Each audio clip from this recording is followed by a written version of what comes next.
touchdown. He's going deep. He's going over the touchdown. He's in.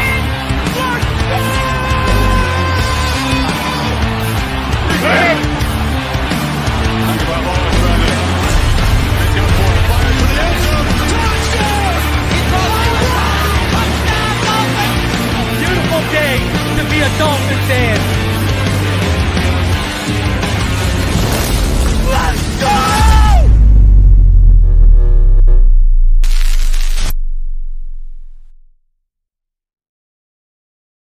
All right, huddle up, huddle up. We're gonna crank these engines up on one. All right? Wait, 80. Wait, 80, set.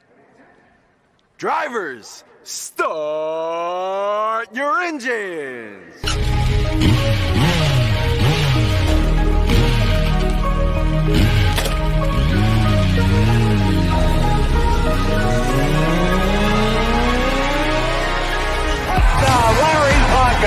This is the Finish Line. I coached a great offensive lineman in the past.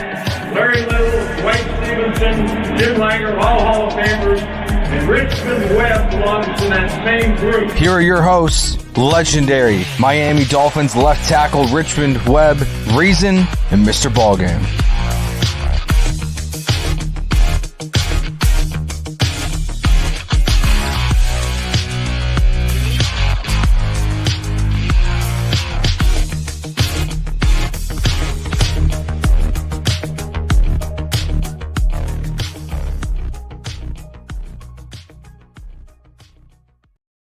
What is good, Fin Nation? What's good? It's your boy Reason, and we are back here for another episode as we welcome you into and at the Finish Line. Over 110 of you already in the room. Please smash that like button on your way in. Appreciate all y'all for coming through as it's officially hump day, and we're in the middle of the week, and now people have had some time to digest and calm down and suck on their thumbs and their little bottles, and everything's okay. And you know, guess what? Newsflash: the sun came out the next day. The birds were still chirping. So life goes on. And gentlemen, haven't had a chance to break it down with you guys since that tough loss in Germany. Listen, gentlemen, before I give you the floor, I got to address this, okay? Because, you know, I'm sitting here on social media and, you know, everyone's looking for one person to blame. And I just got to say this, man. You know, you cannot blame one person for our inability to come up in big moments. To do that's ignorant. I mean, you want to go all the way back to his rookie year in the win to get in game against the Bills, where AVG was the only guy who got off the freaking bus, and Tua had over 13 drops from his receivers. And if we didn't have that many drops, Tua would have had over 500 yards passing in that game. Then you go to last year, Bills in December, Tua's lights out, but Tyreek and Trent Sherfield drop would-be touchdowns. Boyer allows them to convert a third, and I believe it was 17, and then they scored right before the half ended. And we lose that game because of those. You can point to those plays. The Eagles this year, injuries and officiating aside, Tyreek drops a walk-in touchdown that changes the landscape of that game, not to mention Waddle's multiple drops. Against the Chiefs, Cedric Wilson takes a penalty on a play to Waddle that gets to the Miami 25-30, and that kills the drive. Tyreek drops a dime from Tua that would have got Miami again around the 30-yard line. Instead, no points. And then Tyreek fumbles away the eventual game-winning touchdown at KC's 31 as well. So all of that was just in the first half where they left potentially 9 to 21 points on the board. You know, this team, I mean, go back to 2021, and I brought this up so many times, right? If we didn't blow that, if Flores and the championship caliber defense didn't blow it in the final few minutes against Urban Meyer, and we didn't become his first win as a Jacksonville Jaguar head coach, we're in the playoffs. Then we had a chance to rectify that against the Falcons. Tua struggled in the first half, has an amazing fourth quarter, throws 4 touchdowns, 2 interceptions, but just his lights out in the fourth quarter, gives us a 2-point lead, hands the ball with around 2 minutes left to our championship caliber defense. They give the middle of the field to Kyle Pitts, game-winning field goal, lose. I mean, blame can get placed so many different places right now. the whole point of this exercise. And listen, Tua, I named all that stuff in the Chiefs game, but you also had a chance to tie it. You didn't. Your injuries, we would have won in Buffalo if you wouldn't have been injured. I mean, so you have impacted our potential success as well. My whole point is, and the point of this exercise is, there's so much blame to go around, and it's been dating back to 2021. This isn't something new. This has been going. Look at Mike McDaniel, boys. BallGame, your level you coached at. Richmond, the level you played at. Mike McDaniel was part of that staff that blew the 28-3 lead to the Patriots in the Super Bowl in Atlanta. Mike McDaniel was part of that staff that blew the the Super Bowl lead to Mahomes for his first Super Bowl. I mean, there's levels to winning. It's not, we can win on the road tomorrow and automatically. There's levels to winning. You got to learn to win against playoff teams on the road. You got to learn to win in the playoffs. You got to learn to win in the playoffs on the road. And you got to learn to win the biggest game of them all, which, you can win all the AFC. Donovan McNabb. Why is Donovan McNabb not going to be held in one of the greatest, highest regards? Because he's remembered for what? NFC championships. You're not remembered for Super Bowls. There's levels to winning. That's just a fact. And we're not there yet. And that's okay. And this is something that's been going on since 2021 because we haven't gotten right. But BallGame, Richmond, I had to get that out because people are just looking for someone to blame. I need someone to put my frustration out on. I feel sorry for these people's loved ones in real life because these people must be an absolute joy. But it just feels like they're looking for someone to blame. Well, guess what? There's a lot of blame to go around. And all you can do is learn from it, use the bye, get better, and perfect your craft on all three levels, special teams, defense, and offense as much as you can, and try and do what the Bengals did last year. They went into the Week 10 bye 5-4. They came out of that, no contest against the Bills, but they were 7-0 out of the bye, and they rode that to the AFC Championship. So it's all about peaking at the right time. That's always been the case. So, gentlemen, your thoughts coming out of that loss, which was a measuring stick game we can all agree on, and we just didn't measure up to. Richmond, how you feel? It's only our third time, boys, meeting coming off a loss this season in 9 weeks. Yeah, it was a loss, and I look at it a little different. I understand everyone's. Let me turn my volume up. No. Read the comment on the screen. Oh, Andy has this more. One of the best coaches ever. One of the best coaches ever. He ain't just started doing this, and like you said, he even mentioned in the Philadelphia Eagles when Andy Reid was. When McNabb was there, Andy Reid was the coach. He was in McDaniel's position right now. Remember? Yeah. So it's like you said, it's a learning curve, and I think sometimes people just think that it's easy, but they pay the other guys on the other teams and stuff too. And I will say this, and I know it for a fact, and people don't focus on this. Sometimes you're gonna lose games that you could have won, but you're gonna win some games that you should have lost. But nobody wants to focus. As long as you win, everybody happy. But when you don't, I went back and watched the all 22. I looked at the stats of the game. If you go back and look at the stats of the game, it was pretty even. Passing yards for KC, for us, I think we outrushed them a little bit more than what they had. If you just go down and look at it, it was a pretty even. So, if we complete, like I said, because I think it was a touchdown that their last play in the fourth quarter when Tua tried, it looked like it just slipped out of his hand. That was a touchdown. You tie the game up there, then now we have a whole different conversation. But it didn't happen. You can't cry over spilled milk. But, a lot of times you feel bad. I know as a player, you feel bad after a loss, but then you go back and watch the film and you be like, it's really not as bad as you thought. I know, like in the first half, like you said, we had opportunities that we squandered away that we didn't actually win. But you look like I'm like, for them to be the road you got to go through the Kansas to get to the Super Bowl or to the playoffs. This is a consistent playoff team. I walked away and said, yeah, we lost the game, but if we meet them again, I like our chances against them. I do. It's not like we just got beat the hell up and it was like just way lopsided, this and that. And I think they have a level of respect for us too. I did a All Chiefs podcast. Talked to them last night, and we was talking about different things, and back when I played against the Chiefs and stuff like that. But one of the fans chimed in with a comment talking about they didn't want Tyreek Hill back. I said, no, that's a lie. I said, man, y'all got to stop taking it personal. I said, this is a business. I said, if Tyreek could have worked everything out, he possibly would have stayed. I don't see him leaving Kansas City. But I said, one thing I'm thankful for, he came to Miami. I say he's one of the hardest workers.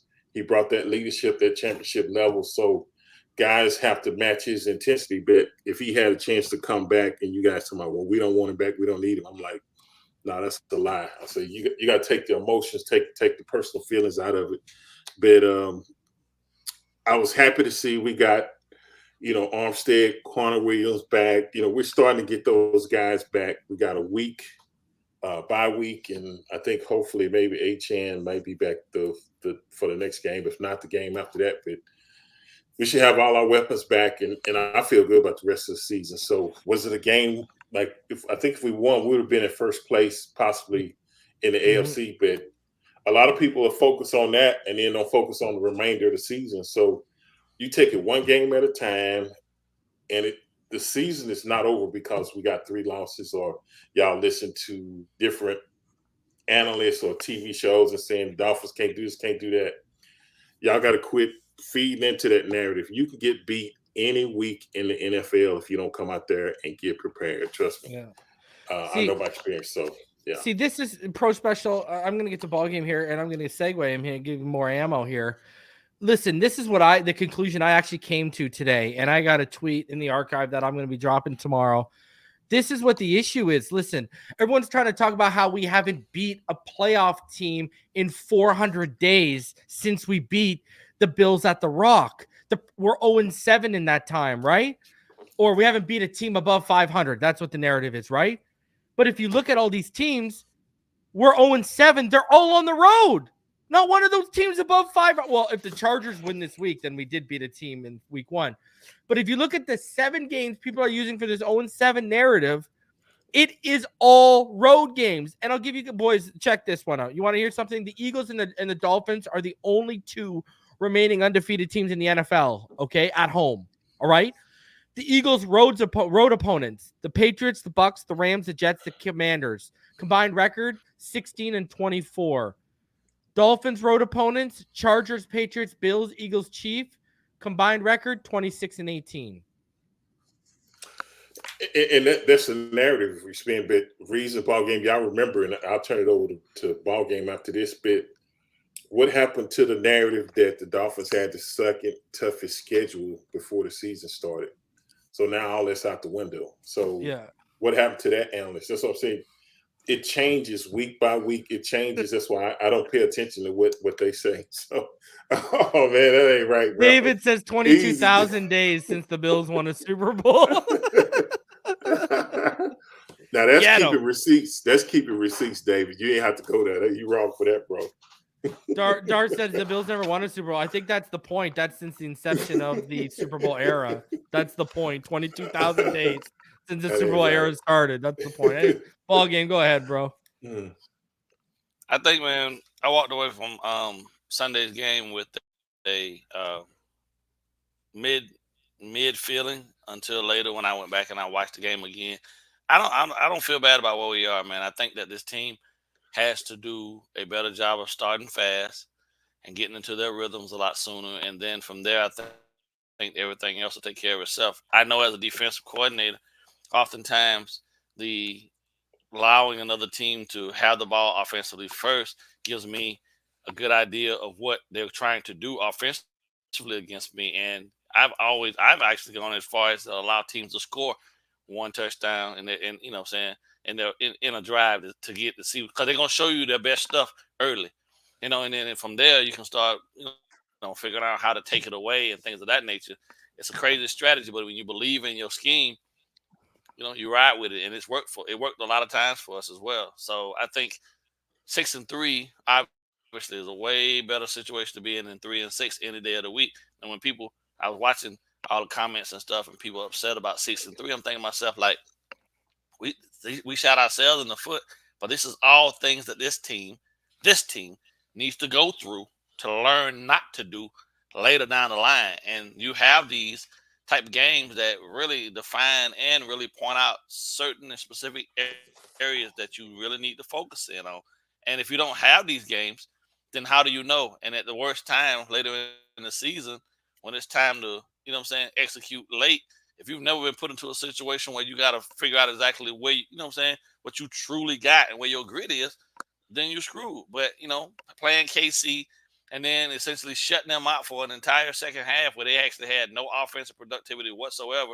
And unfortunately, I don't think it was a fumble with that Tyree had, but they gave it to him.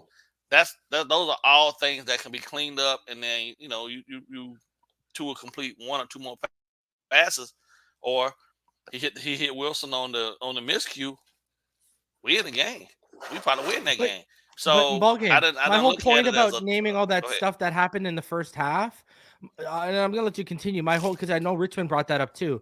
My whole point about the Cedric Wilson penalty negating the Jalen Waddle catch that got us down to like the 25, their 25, the Tyreek fumble, and then also the Tyreek drop at their 30-yard line as well, right? My whole point is you left that 9 to 21 points. You left that 9 to 21 points on the field in the first half. BallGame, should we even have been in a position where we're trying to tie that game, or should we have been running out the clock? Yeah, we should. That's my point. Right? Yeah. I mean, I don't. Yeah, we don't disagree at all on that. I think that when you look back over it, they left a lot of meat on the bone. But these are definitely situations where we can start to see some things coming to fruition. Like this defense is really ready to ride and carry to some degree. You feel me? And that's a beautiful thing. And now they just got to figure out the next level of their identity on offense. Everybody know you a motion squad, and everybody know you want to target the middle of the field. Now you got to expose them on the outside areas, outside the hash marks. And Claypool will come in huge for that, because then you can go back to some of your 50-50 stuff. You can go back to some of those passes where it's just you don't need a real big body to go out there and out muscle someone. And I think Mike's smart enough to know that he still got to rely on he still got to get better at the balance for the run game. That's going to always be a catalyst. That's going to carry a lot of this, because play action really don't work if you ain't actually trying to run the ball. Anybody with any common sense that know football know that. Teams drop back. You showing me you're going to do play action, but you ain't never ran the ball. I'm just going to tee off on you.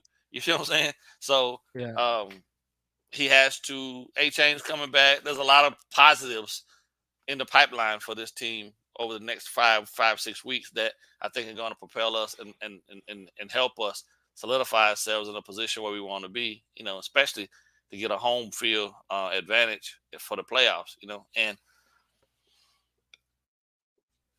it's all part of the course for me, man. I know how tough it is, man, standing on the sideline. You get caught up in you get caught up in the action of the game. And, Vic's dealing with trying to stop KC. I don't think people are taking into consideration that Travis Kelce only saw the ball 3 times and didn't even have 40 yards. You feel me? Like, that's unheard of. Anybody that want to talk about how great Mahomes is, let's talk about, you eliminate Travis Kelce, how mediocre he looks. Like, legitimately, he had pedestrian numbers on a day where you took his best target, you took his best friend away from him, and it took, it took some BS, BS fumble to put them ahead. They were boxed. They knew they didn't have anything for us, and you could tell by their energy that they didn't have anything. Him crying he was trying to cry for every call and all this other stuff. That's the frustration side of it when you're just outmatched. The Dolphins just got to do a better job. And I believe that, over the next couple of weeks, they'll figure out the next level of winning and how to finish, how to not put themselves in situations where they even have to be a question about who's the better team on the field. And that's what you want. Now's the time for them to gain the momentum to propel them and, towards the back end, when you got to go into Baltimore and go in there and shut them up, and because they're playing amazing ball. And you're going to have Dallas Cowboys coming in. Everybody love Dallas. And even after Dallas still got beat by the Eagles on Sunday, people are still saying Dallas is the better squad. So You got to deal with all this stuff. The only way you can actually get the type of level of respect that you want is you got to go out there and you prove it. And I don't care about people talking about, a winning record against a team that's got a better than 500 record, because last time I checked, like Richmond said, any given Sunday you can be beat. I've seen some of the best teams get beat by some of what considered to be the worst team, and they get shellacked. And then you run around trying to figure out, damn, what the hell happened? Because you're unprepared and you don't get up to match the energy of your opponent, and you give them this much of an inkling that they can win. It becomes contagious and it becomes infectious to the rest of their team, and they start to believe. And when you got a team that believes, they know you can do about it. So now the Dolphins believe. I think they can highlight for themselves where they went wrong in the game. Tyreek was a little high. He should have been a little bit more into the game plan for Sunday, as opposed to talking about what he was going to do to the Chiefs DBs, because that energy could have afforded him an opportunity to focus a little more and catch a couple more of those catches that he dropped. All those things contribute. And I'm with you on that narrative that everybody want to blame the quarterback, but I can point out 5 or 6 different things that several other players did that just were just as impactful as anything that they want to point at Tua. And I just don't like that. It's a team. They've accepted the fact that they're a team. So nobody's going over the point blaming each other on the team. So why are people out here that ain't got nothing to do with the 53 that are in there doing it along with the coaches willing to want to single out one person? That to me just means that you really don't love the team the way you say you do, because if you did, then you'd understand that they got to grow through this process together, not individually. Yeah. They got to grow together. And 6-3 is not a bad. And 6-3 right now, if the playoffs started, is not a bad space to be in. No. Get it together, get your mind right, and focus on the things that matter instead of all this negative stuff. Listen, you're gonna have a good test in the first 5 weeks to get you ready for those final 3 games. Their offense might not give you the test, but that Jets defense is going to give you the test in those 2 games. Listen, that's a good defense. If you can, they're playing damn football. That's a good defense. So they'll get you. Listen, you should win those. You should win those games. I don't see us finishing worse than 6-2 in this last 8-game stretch. I mean, next week I got the mid-season round table boys. So Neil, Kevin Dern, Dougley, you guys, we'll talk about all our predictions and where we were sitting at, but I don't see us going worse than 6-2. Right. I mean, unless the Jets squeak one out against us and we go 5-3. But listen, that would be worse than our expectations. But we're in a position where if we do go 5-3, you're still looking at 11-6, and with the way the Bills are playing, that's going to be more than enough to probably win the division. But I think this team goes 6-2. This looks like a 12-13 win team. I'm like, and look at this. And boys, you know what we're going to get our answer to? What I just brought up, right? Those last 3 games, name them. Cowboys, Bills, and Bills, Baltimore. Guess what? Is it Baltimore? Yeah. Yeah, it's Baltimore. It's the Bills is the finale. Baltimore's the middle one. And then, what is it? Christmas Day is the Cowboys game, the 25th? Yeah. Yeah. Sorry, family. I got to go call a game. Anyways. Christmas Eve. 2 of those games, gentlemen, are what? At home.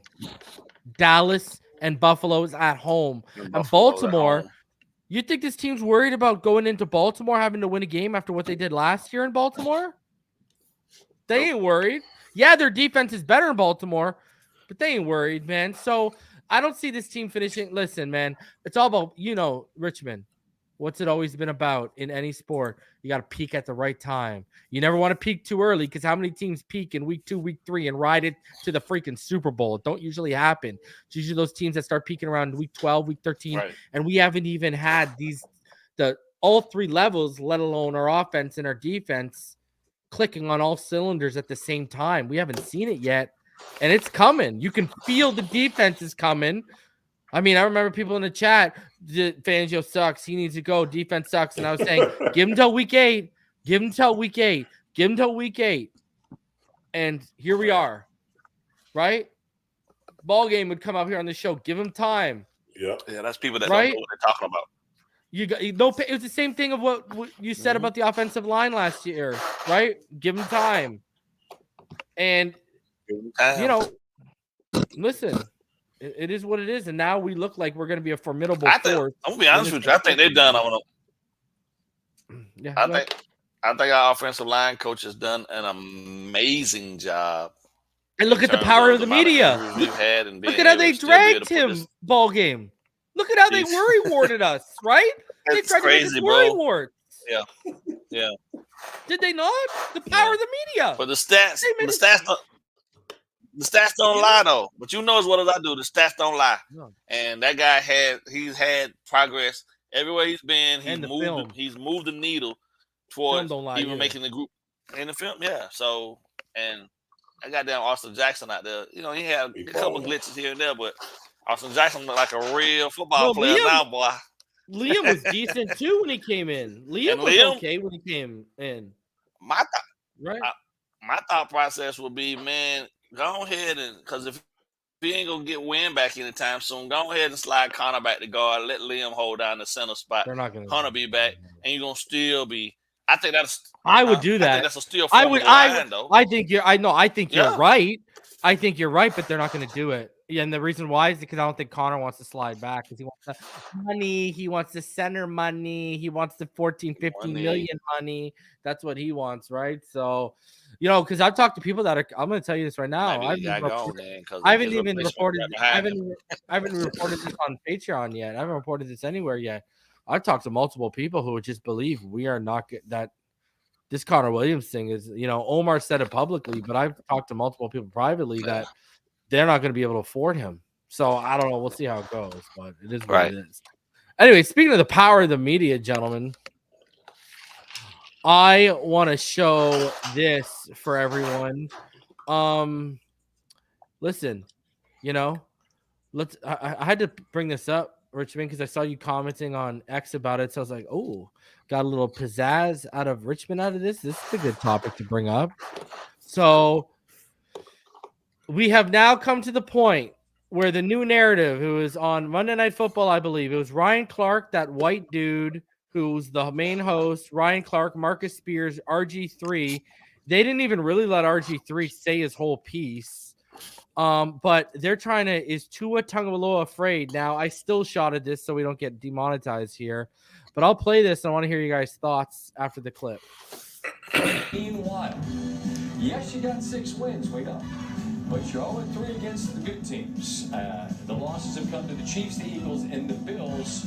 The teams they've beaten are combined 11-30. Now, Robert, no one's saying, or at least I'm not saying, that they can't beat good teams. They just haven't. Right. In order to, which they will have to do at some point if they want to be who they want to be, what needs to happen? Yeah, the Miami Dolphins are a good team. But to be great, they have to win that game. And for me, it comes down to what Tua Tagovailoa is doing at the end of games. Tua is a great quarterback. He's honestly played the position probably better than anyone has this year, leading the league in passing yards and touchdown passes and quarterback rating. But right here in this situation, what are you doing, man? You can't put your team in that situation. Obviously, you want to say, hey, they got to protect them. But also, when you talk about these types of throws, you got to be able to hit those in those crucial moments. And then this one was probably the one that everyone's wondering what happened. Right? It's a double move. He's got the Cedric throw. The sideline and he throws it short. You never really see that. And then here, back to back, you see a play where he just takes his eyes off of the football on the snap. Some people will blame the center, but I promise you, if you ask Tua, he'll say, hey, that was on me. For me, this offense is their strongest asset, right? But they go over there overseas and they left it at baggage claim. Yeah. They didn't convert a third down until the middle of the third quarter, guys. So when you talk about what do they have to do to win those games, they did what good teams do. They came back in the second half and they made a game out of it. But your quarterback is a great player, but if he wants to be that $50 million type of quarterback, he has to make those plays at the end of the game. Okay, so I'm not talking about man. I got a question for you. I'm not talking about manhood. I ain't talking about none of that. Is he so Marcus Spears. Is Tua afraid? Like we talked about the concussions last year. We know that has to play a part in how he plays in these games. To me, I'm gonna tell you what it looks like to me, and then you answer this, RG. Right. As a defensive player, it seems when pressure is coming towards Tua, he folds before he figures out what can happen after that pressure. The tape from this past game certainly says it shows that he when he gets stuck with the ball in his hand, it becomes hard for him to make those extra plays. He's not Lamar Jackson. He's not Josh Allen, Joe Burrow. When it comes to mobility, his greatest weapon is his accuracy and his timing. Yeah. And when you shut that down, it can be a problem. And also the run after the catch for his wide receivers, they were all over them the whole day. He doesn't have to cut you off. Please. He doesn't have an exit plan. Right? He has a plan for when everything's going well. He doesn't have a plan that adjusts when you stop what he's great at, and that's the thing that they're going to have to find in Miami. And I do think that to be fair to him, that he needs to protect himself. Yes. And so there's a fine line between protecting himself, and I hear what you're saying, because the tape shows the minute that he's escaping, it's like, how can I get to the ground? I get that. The big thing is, I don't think you can win in this league like that. Understood. That's my issue. It's like, do we think that Tua is going to be able to stand in the pocket? Tom Brady built a dynasty off it, but you can't win in the league like that. Seen it happen. We've seen these dudes happen at times. Right. Pat Mahomes' legs devastating in the playoffs. Joe Burrow, escapability, athleticism. We start talking about the guys that's been there. Like these guys. Two examples. That's all he can name. Where's Lamar Jackson been with that? Use their legs to get out of harm's way. I don't see that from Tua. Okay. I know that there's credit to be given out too, and to the Chiefs defense. That will come a little bit later in the show, because they are continuing. All right. So I want to hear your guys' thoughts. Is Tua Tagovailoa afraid because of past injuries and the concussions? You know what? Let's start with you, BallGame, because it comes from a defensive standpoint. So let's hear your thoughts on that narrative. I think they're way off base, to be honest with you. I think in terms of, if you have to calculate through as a human being, right, playing probably one of the most physically demanding sports on the planet, any player with any common sense is going to have some level of concern about their safety while playing the game. But does that mean he's afraid? No, that just means that he's a smart individual that understands the dangers associated with what what they're involved in. I think when people throw around words like afraid, or just afraid in general, right?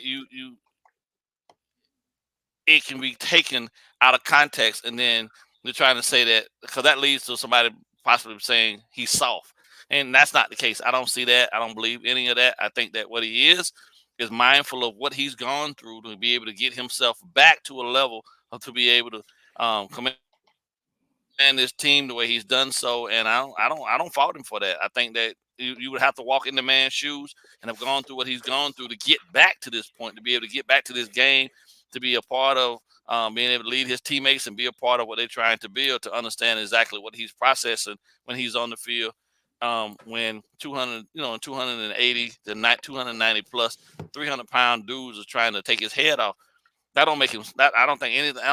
The fact that he's even out there after what he endured to get back tells me that he's probably more courageous than damn near half the league at this point. Probably 90% of them dudes, because most of them will be sitting at home right now thinking about woulda, coulda, shouldas, as opposed to playing the most demanding position or the most hit at times, especially when you got to rely on guys up front to protect you position. And in football, right? It's one of the most dependent positions in football, but at the same time, I don't think there's anything wrong from a defensive standpoint. I'm telling my guys, go take his head off. But if he's smart enough to get down and to get out of harm's way, or to get rid of the ball, that's frustrating enough, because I done spent extra energy trying to get to him, and then he get the ball out, he get it gone before I can get to him. Now I'm frustrated too. I don't see nothing wrong with that. That's just a guy trying to make the next, trying to get himself protect himself and make sure he can make the next play. Because if he's out there reckless, because he gave two examples, but neither of those examples are worth the shit. But because this is a bullshit narrative. Yeah, it's a bullshit narrative. Why. It is. This whole, even down to he doesn't have an exit plan, right? Even, he can't make. Okay, so gentlemen, if he doesn't have an exit plan, if he can't make plays after everything goes wrong, I want you to answer me. What does he do on this play? And how many times after that, how many times have we seen Tua do this? But he can't make a play? He can't make a play off script when things don't go right. And even watch Tyreek. Tyreek adjusts his route because, look, he gets jammed, and then he has to adjust because he sees what happens. And so what are we talking about with this whole narrative that Tua can't make plays off script? Tua can't make plays in the perfect scenario. Look at this. Whoop! Look at how many times we see him do that. We see it. We've been seeing it since the rookie year in that magical Arizona game. So even that narrative is absolutely trash. The thing is, Tua, when you're in such a timing-based offense, if everything comes at you and you guys don't have a chance to get to their spot, what do you got to do? You got to take the sack. Take the sack. To the lip to see another down. Yeah. I think it's easier for them to spin that narrative. It's easier for them to spin that narrative because it will take time for them to go back and pull up plays like this and see that he's actually doing these things as opposed to just saying it, because most people won't go back and look at these things. Well, remember when Liam in? But remember when Liam that won't fly with us. He had that game with the 2 bad snaps in the row, and one of them was the one that went right off the ground, but he picked it up, fired a dart, man, and just fired a dart to Tyreek on the dig. Like, dude, what are you talking about? Do you think he meant for that to happen? I don't know. Those things the things that they're talking about are very few and far between. It's just to push a narrative, just to try to suppress the greatness of the kid at the end of the day, right? Because he's not the face of the NFL. He's not the guy that they predicted to be in a position that's, statistically doing what he's doing. I don't understand why, because he hasn't given you any reason not to prove that he can't do it. But they all have their favorites, man, and their biases always seem to always bubble to the top when they're talking about Tua. But, if he's smart, like I know he is, he said he doesn't listen to it. It's hard not to. But he focuses on the things that he can control, and that's what any smart football player can do, man. And he don't try to play and do things outside of what his skill set is, because that hurts the team. You know what I'm saying? You see guys all the time going out here trying to do extra stuff, and you wind up hurting the team as a result of it. I don't mind that Tua knows who he is, knows how important he is to this squad, and is willing to take a sack or get rid of the ball and take a slide, and to not risk putting himself in a position where he's standing on the sideline holding a clipboard. This afraid narrative, that's some BS in my opinion. I don't see that at all. So. Let's get your thoughts, Richmond. What do you think on this scenario? Yeah, man, I'm telling you, it's crazy, and I understand those guys. Some got to take a positive take, some got to take a negative. That's the way the shows are set up. But to call this man afraid, I just took issue with that. To me, that's questioning his manhood. He's not tough enough to play the game. And then, the big question last year after those 2 concussions was everybody was saying, oh, he should retire, this and that, blah, blah, blah.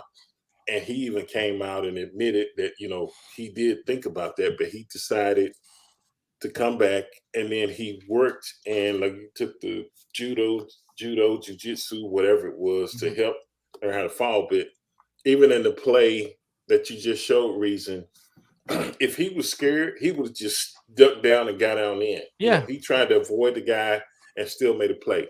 That's not no one that's scared. And even when he scrambles, he gets what he can and he gets down. And I think Tua also understands that it's a huge level of drop-off when he's not a quarterback for the Miami Dolphins, and that was proven last year. Yeah. So I'm sure Mike McDaniel, the coaches, the GM, hey, man, be smart, play smart football. You don't have to try to make every play.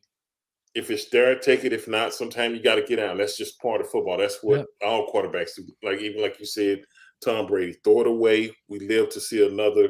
We have a good enough defense to where even if we don't have to go out and score a touchdown or get a field goal every time. So, and then I think someone said something about he doesn't have an exit strategy. If your receivers are covered up, nobody's open, and you don't have nowhere to throw the ball, you either got to run or you're going to take a sack. That's part of the game. So what exit strategy should he come up with? I'm not understanding. That's why I say sometimes it sounds right, but when you just break it down to common sense, you'd be like, man, come on, stop. Just what are you talking about? And I respect those guys, but sometimes y'all just go too far. And like I said, everybody keeps spinning this narrative. The Dolphins hadn't won against playoff teams. I want to bring up this and that, and I get that. But hey, man, just say, hey, I'd rather for you to say you lost, but at the same time, and both of you guys have said it, the Chiefs' offense was neutralized. They didn't score any points in the second half, so is Mahomes scared? Which I would never say that. You know, he's a hell of a player, this and that. I respect the game enough to know sometimes it just ain't there. And I think what it was, I think most people was thinking it's going to be a high-scoring offensive game between the Chiefs and the Dolphins, and it turned out to be more of a defensive game. And so now they looking to point and nitpick and pull everything apart to do that. But I just took issue with that, and I just said, no, you can't single out one player and say, you know, he's scared or whatever, this and that. It's you win as a team, you lose as a team, and within a team, you have players that are really excellent at different positions. But as a team, as a whole, everybody goes out there and make mistakes. Nobody plays a perfect game. It's just it's not gonna happen. Nobody coaches a perfect game. It's just either you execute or not. But yeah, you live to see another day. But that was pretty bad. I couldn't believe they went at the kid like that. That was unjustified. Yeah, but I know BallGame wants to say something, but I'll add to this. They lie on this kid. I mean, we've heard it. Tua always throws to his first read, right? We've heard that all the time. Guys, I don't know if you've seen what I've been posting up here over the last couple of weeks, but look at this chart in front of you.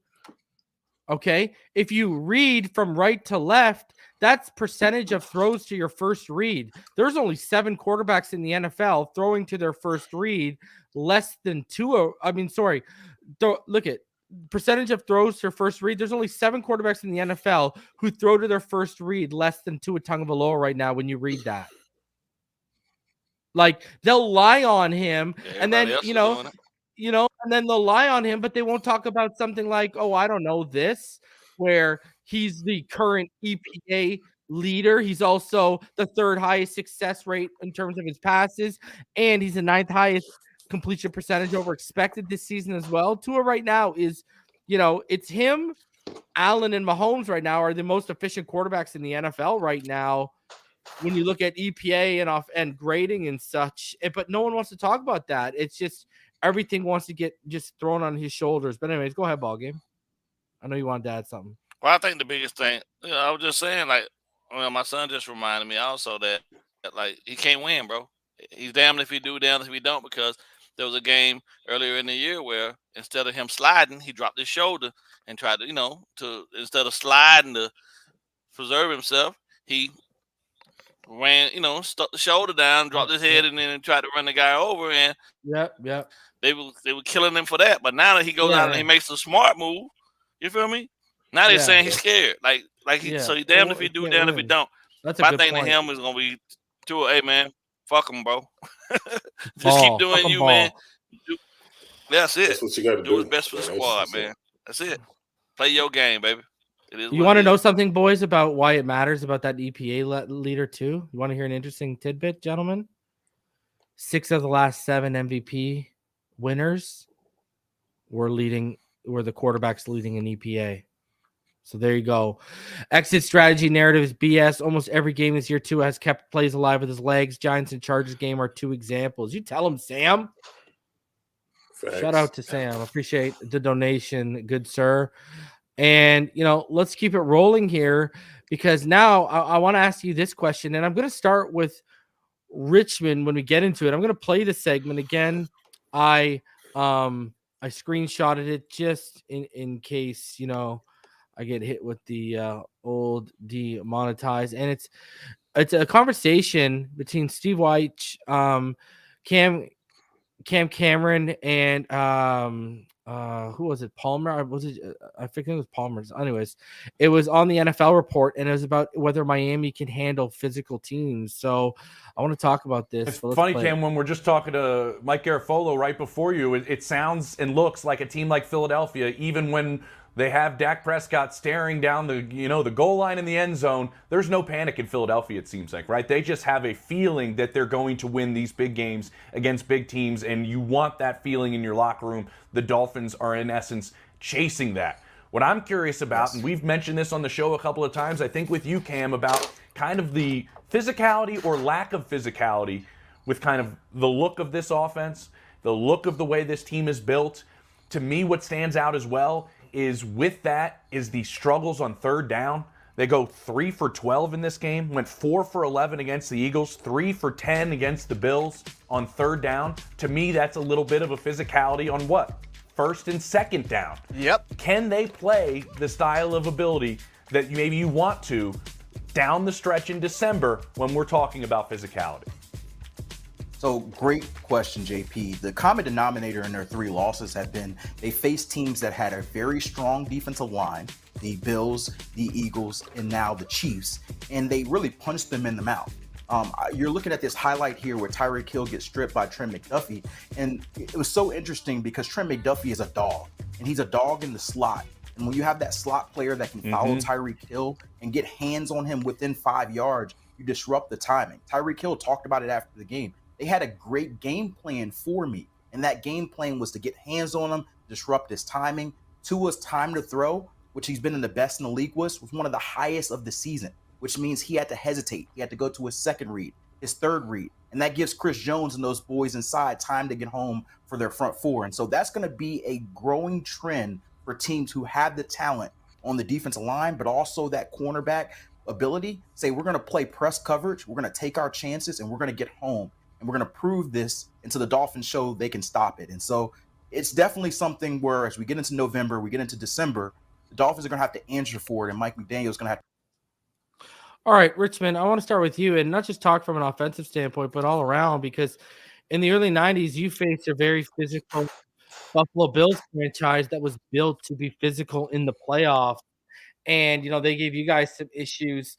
You look at this team, they brought up the teams that they've lost to, that, they had great defensive fronts, the Eagles, the Chiefs, the Bills. I don't think they got as dominated in the trenches as they kind of made it seem a little bit there, because you look at the pressure numbers. It's not like we were out here giving up 30 pressures a game and Tua was constantly on his back.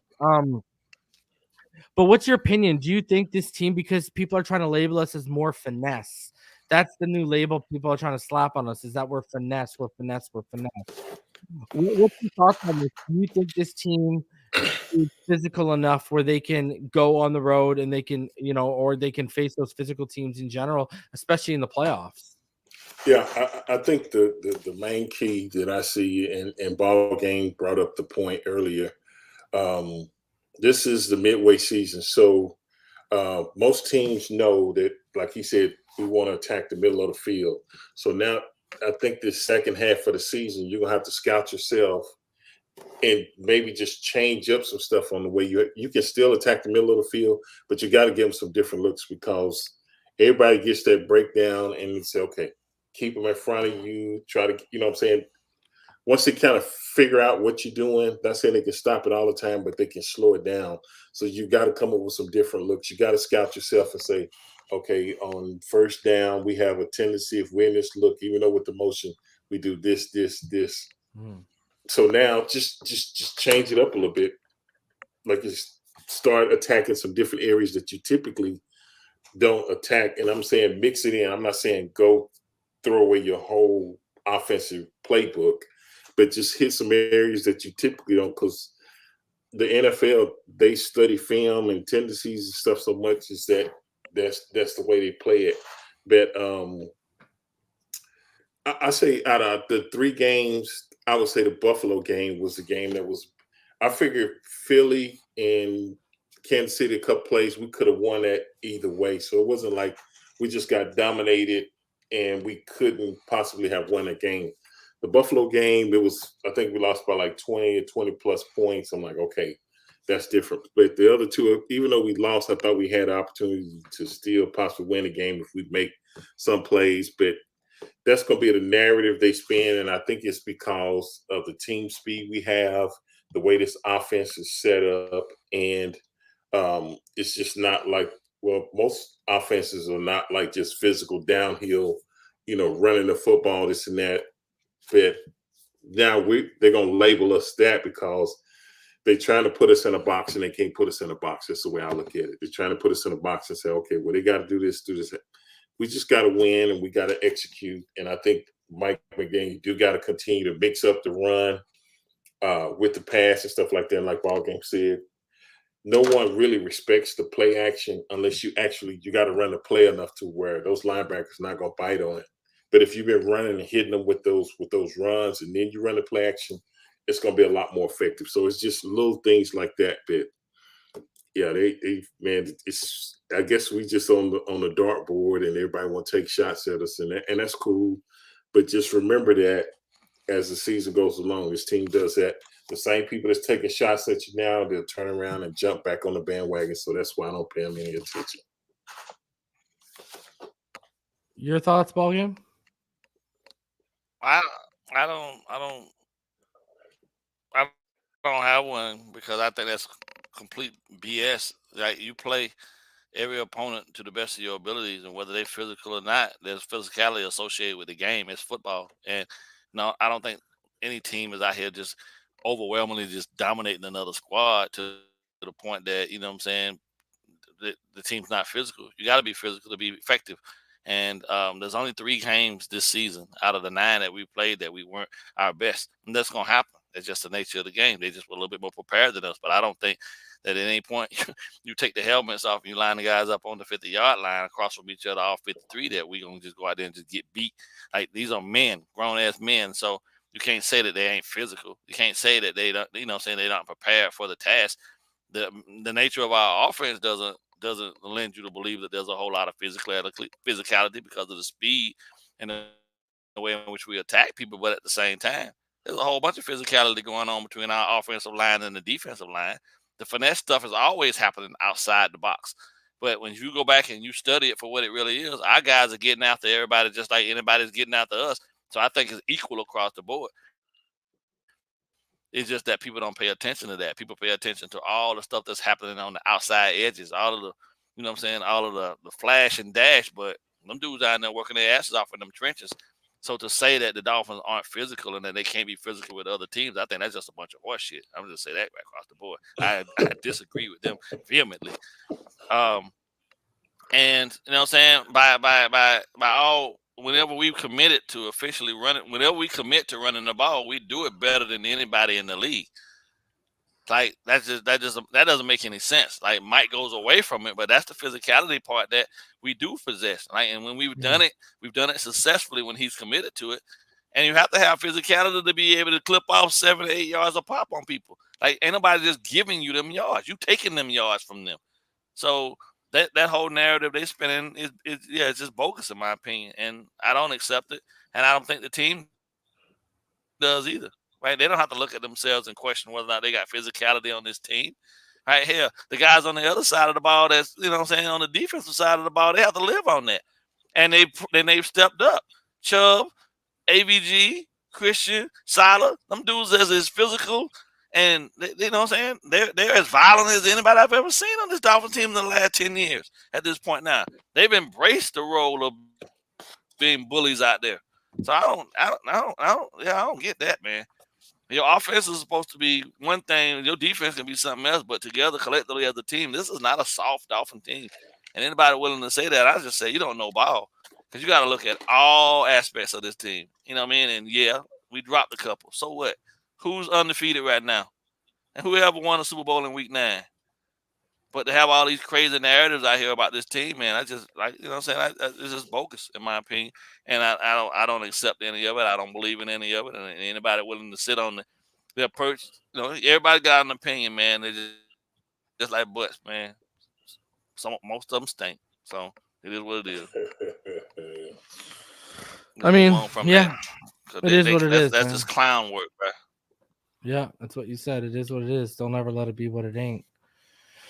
And then, gentlemen, finally here, before we get to final thoughts, the River Craycraft has to be activated this upcoming week, I believe it is. I believe it's next week he has to be activated by, or else he's not coming back or whatever. But gentlemen, the Miami Dolphins worked out Jacob Copeland, Racy McMath, and Anthony Schwartz, 3 receivers. And the name that interests me there, gentlemen, is Anthony Schwartz, who he was drafted. Yeah, bro. He was drafted by Cleveland in the 3rd round. He runs, if people don't remember, dude, I don't know if you guys remember. But, fast. Yeah. He runs like what, fast. A 4.26? He ran a 4.26 40 at the combine a couple years ago when he was drafted. He's a speed guy, man. And he big. Yeah. Yeah, he's what is he? He's I got it here. He's 6 Like 6'1.5" or something like that. For a guy to be moving that fast, yeah. I just that's picking him up, putting him down now. Yeah, he's not small by any stretch of the imagination. He's not as big as he's 6 Claypool, foot. obviously, but He's 6 foot, like what, like 190-ish, 195. Yeah. That's what he came out of the draft as. I don't know what he's at right now. I'll tell you. Yeah, that's about roughly about that. But he he flies. 195 pounds now. Yeah, he flies, man. He flies. Practice squad edition. I think, you know what? I think if they're going to make room for Craycraft or one of these guys, Chosen's going to be the one that's out the door. It looks like that's what, he's been the one that's inactive anyway, and he's from Pembroke Pines. So, gentlemen, your final thoughts. Richmond, go ahead. You're up, brother. Final thoughts. Yeah. I think sometimes we got to take a step back. I think we were all disappointed that we didn't win this past week, but like I said, it's not the end of the world. We're at the midway point. 6-3 is not a bad position to be in. 7-2 would have been better, but I think, like Reason said, for the last 5, we're at the house, which this team is pretty tough to beat at Hard Rock Stadium, and I think we just continue to focus on them one game at a time. I think this team will bounce back. We got to bye this week. Give some guys, if they still got little nicks and bruises, a little bit more time to heal up, and then get ready for the second half of the season. And like I said, we should be getting HN back, and like I said, Schwartz, another receiver that you can add to the practice squad, and it gives him time to learn this offense. That if you need to, pull him up late, you got an opportunity to do something like that, where it's no drop up. One speed guy to the next. So. All those are positive things. It's just sometimes you got to be careful who you listen to, and then when you listen to it, I'm not telling you don't listen to them, but just take a deep breath and just analyze what they're truly saying. And if you don't agree with it, it's okay. That's the way I do it. They got a job to do, but at the end of the day, sometimes you just got to think about it and say, "No, that ain't. I don't agree with that take," and this and that, and just keep it moving. So, yeah. Looking forward to next week, and. That's it. Y'all enjoy your weekend, but other than that, that's it. I'm good. Yeah, no prediction this week, man. It feels weird, huh? Like it's you kind of. I know the players are probably wishing they had that Raiders game before the bye, just to get that taste out of their mouth heading into the bye, right? So, hey, is what it is. BallGame, your final thoughts on the bye week? I think it's important, man, to take a look back over the last 9 weeks and look at where they were in regards to what we thought they were going to be. And then the team individually look at themselves and ask themselves, what else can they do possibly to make themselves better? This is the best time to do it. This is the best time to reflect and then say, collectively, we left some things unfinished in some games and we can be better. And then just go out and just execute. This is the time now, like Richmond said, take it week at a time, right? Every game your focus should be just whoever the next opponent is, right? Don't look ahead. Take care of the business in front of you. And if you take that approach and go out there and just maximize the opportunities that are given to you, I think great things will happen for this squad. They've shown the ability to be effective when they need to be. They just got to be deadly and effective now at this point. And be purposeful, right? Hold each other accountable and ensure that, the guy next to you understands that it's a team goal, not individual one. Can't have no selfishness now at this point because it's all about the logo, not about the individual statistics and all about things of who's going to get paid and this, that, and the other. That stuff should be out the window anyway. But I think that they do need a breather, right? Give us an opportunity to get refreshed and healthy, and then they can come back focused for the last part of the run to the playoffs. And I believe that Mike and Vic, because I got to say that because we're one team that definitely has 2 head coaches, Vic will be able to help Mike hone in on some of the things that he needs to fix moving forward as well. And I think Mike is open to taking any suggestions from his coaching staff that will help him be a better coach. And that's the beauty of where we are as a Dolphins team right now. I don't think there's any egos associated with what we're trying to accomplish. And that's a beautiful thing. Egos hurt us. Tyreek admitted it. And I don't think he'll ever make that mistake again. So I kind of pity I kind of pity the Raiders, to be honest with you. I know they got a new head coach and whatnot, but that's going to be a problem for y'all. Dolphins got something to prove. So, David Dupree, first time in 7 years we had the same starting quarterback for the first 9 games of the season. It's crazy. Wow. And he's playing at the level he's playing. When you think about it, it's crazy, right? It's nuts. And he's playing the level he's at. And people have the nerve to get upset. Bro, who are these people? Same people that have the nerve when we haven't been to the Super Bowl since '84, but all of a sudden we're a 0 to 100 team right to the Super Bowl, right?